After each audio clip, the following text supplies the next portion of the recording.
Andy Stevenson for SevereMMA alongside the Irish welterweight champion Colin Meagher. How are you doing? I'm good, thank you, Andy. Thanks for talking to me. Look, first things first, is the shoulder. You picked up a bit of an injury there in the fight, but you battled through and you got the win over an undefeated Jordan Fury. Yeah, that happened at the end of the first round. He had his back and he threw me, landed on the shoulder, and I felt it pop straight away. I thought it was after being dislocated or something. I'd done my AC joint before as well, so I thought it could have been that, and that's what the doctors think it is now. It's a grade 3 in the AC joint, and it's just fucking my corner man, Kieran. He lit a fire under me. I think going back to the corner the first round, and you can beat this lad with one hand, and just fucking. It was nice adversity to face and get through, and fucking bittersweet to get the win, and yeah, and was it a case of just a mindset switch and just saying, look, I'm going to battle through this?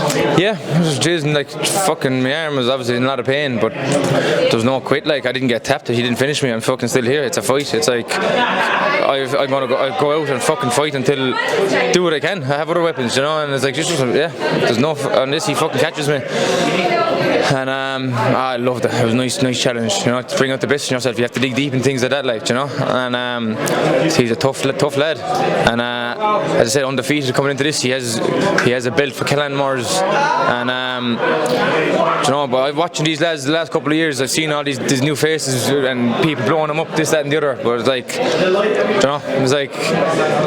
Yeah, so let's talk about that. So coming into the tournament, you were the number one pick. Yeah, the likes of I'll admit myself and the broadcast team, we were kind of looking at say Conor McCarthy, looking at Jordan Fury, and maybe overlooking you a little bit. And you kind of came out and proved us all wrong. Like, I look at these lads and I didn't know who they were 2 years ago, but I'm doing this the last 10-15 years. It's like I'm around a long time, and it's like I know, and it's a lifestyle for me. I train all year round, every fucking day. I coach. I live the lifestyle as a martial artist, and it's like I didn't change much for this. I just keep coaching and training. It's normal. What changes is just getting my weight on point, with diet and stuff. And it's like I fought in the 2019 Worlds, and I've had a couple of pullouts then. I've had about 3 pullouts since then on the local scene, and it's just I know, and my team knows, and people who know me a long time know, and it's like there's lads who are Instagram models. They have fucking a lot of followers. They're great on marketing themselves, but mediocre fighters. And then I know lads who are crazy high level fighters who train like dogs,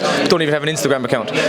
So it's like you need to have the work done foremost, and then you need to market yourself.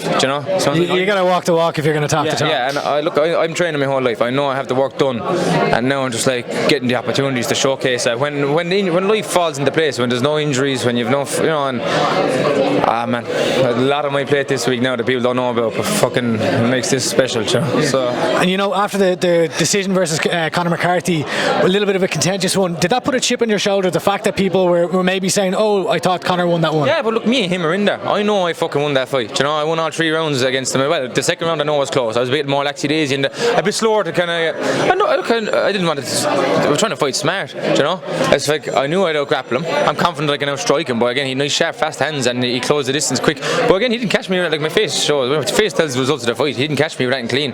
He threw good volume. He missed a lot of what he threw. He caught him catching him on the end of shots when I was rolling with him and moving with them. I threw less on the feet. I felt I connected more, and I controlled him. Again, when you can press another fella on the ground or against the cage and he cannot get out, you're controlling him. You're handling him, and I landed some good shot knees against him. Again, you play the game. It's not just go out and have a war. And I learned that in the past as well, coming out and just wanting to have that kind of a fight to be exciting. And but especially in this rule set, when I have to go home and make weight again. I'm up since 4:30 the last 2 mornings, driving up from fucking Tipperary. 4:30 sitting in the bath fucking this morning for 2 hours, sleeping with bin bags on me and driving up here. I cut 4 kilos since last night, and then you've an hour to put it back to get yourself feeling right to jump in, and it's just fucking, and then corner me students and then fighting. There's elements to it, but I love the challenge of it. It brings out the best in yourself, and look, this is bittersweet. I knew this was mine. I knew coming into this. When this came up, and I was actually registered for it. I was meant to be on there before Christmas as well, and I was registered for that too. I was meant to fight in Prague. I got an injury for that in the World Cup. I was meant to fight for the cage conflict title before, and all these, Conor has what? He's 2 belts. IUR, I think, doesn't he? Does he do IUR belt? Am I wrong with that? And the Cage Legacy belt. I think so. Yeah, and I don't think it's the Cage Legacy belt now. I think he did it though, because one of my students fought him for the belt, wasn't it? Alex Connolly. Oh, sure. Yeah. I think it was last fight. Yeah, and fucking your man has Jordan has and you know, so they should be my fucking belts here now, in my opinion. But it's yeah, I really feel he put on, you know, it was a veteran savvy performance there in the final. You know, you really showed your fight IQ and just your experience in there to overcome. Boys, and respect to them. Like, I don't even know the lads. Like, and I'm not a shit talker. I respect them. They're doing exactly what I'm fucking doing. They're hard men. They didn't get here, but like, I know what it took for me to get to the level I'm at. So I can't but respect the lads to get in there and give it to me like that, you know. And you know, you've been around for almost 10 years now as an amateur. Are you happy to kind of stay at amateur, or would you be looking to make the move up to pro at some point, or you know? That could be next for me. Like, it's I knew I'm at the level to turn pro for a lot of years, because I train in pros all the time. I've beaten pros in training rooms a lot of top guys. Like, pro, amateur, like, it's people get caught up in that name. Like, there's amateurs who smack pros, you know, and it's like you can turn pro tomorrow and people could use it as a money cow, you know, to make someone else look better. And I think winning the likes of this and the IMMAAs is harder than winning your first couple of pro fights, kind of, you know, in my opinion. And look, this is the top of the thing for me at amateur, you know. Like, I fought in the IMMAAs and the world's twice, and yours, obviously I didn't play my cards right in them days. I felt one time I got outside the yours and the world's the first year, I felt I was hard done by after a 3-round decision, which didn't allow me to advance. The last one, 2019, I bet my opponent round 1, nearly finishing the fight. Round 2, I felt I was classing him. I felt I was all around the better fighter, and I just made a mistake. I got caught, you know. And it's like I fight him 10 times, I beat him 9 times. It's that kind of scenario there, and that was bittersweet not getting an IMMAAF medal at those. And when this came up then to be the first ever, you know, whatever about next year, like, it's the first ever champ, and to me, like, I could retire now, you know. Like, to me, that's like I've gotten what I want out of the sport. I coach full time. I'm making a living doing it. My gym's going great, and geez, if I get an opportunity and pro comes around the corner and I get this will take a few weeks, I'll be fresh and healthy again. I'm never going to stop training. I'll be training till the day I die as a martial artist, you know. I'll go back. I've my kids and all the people in the gym who I'm coaching, the next generation, and they keep me chasing it every day, you know. And so geez, look, pro is definitely not in my head. It has been in my head for a while.